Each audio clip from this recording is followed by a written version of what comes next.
So all the tracts like the digestive tract, the respiratory tract, the reproductive tract, or the urinary tract, all these tracts are internally lined with the epithelial membrane, which is made up of the mucus, or which is showing the epithelial mucous membrane containing number of the mucous cells, and these mucous cells, they secrete the sticky substance called as the mucin or mucus.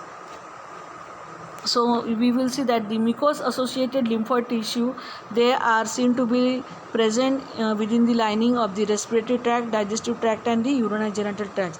These are the major sites of entry for most pathogens. So through these routes or tracts, these are defined to be the major sites for the of entry for most of the pathogens or foreign particles. They can enter through this tract into the host body. These are the tissues which are collectively called as the mucosa associated lymphoid tissue or MALT. There are several types of MALT or MALT, that is two major types of MALT, which includes the bronchus associated lymphoid tissue, so they are called as BALT, and the gut associated lymphoid tissue, so they are called as designated as GALT. GALT includes the epithelium of the digestive tract, gut region, and specialized regions of the tissue are called as the Peyer's patches. Of the intestine, they are called as the Peyer's patches.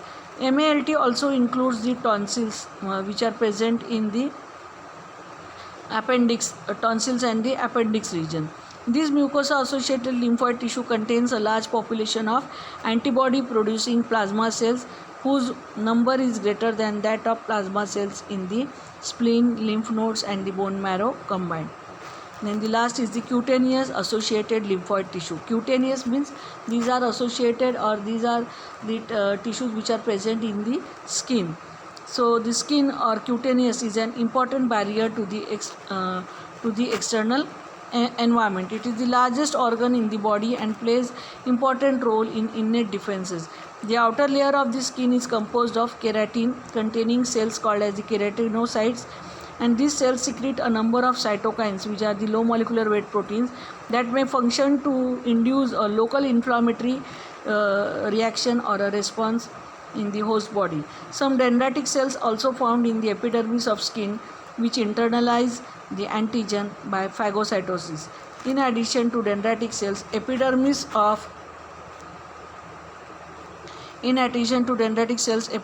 of the skin also possess the intraepidermal lymphocytes, which are mostly the T cells. So here you can observe the cutaneous associated lymphoid tissue, CALT.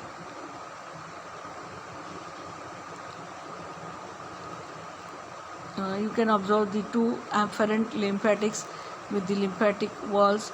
Then the germinal centers or the progenitor cells are present.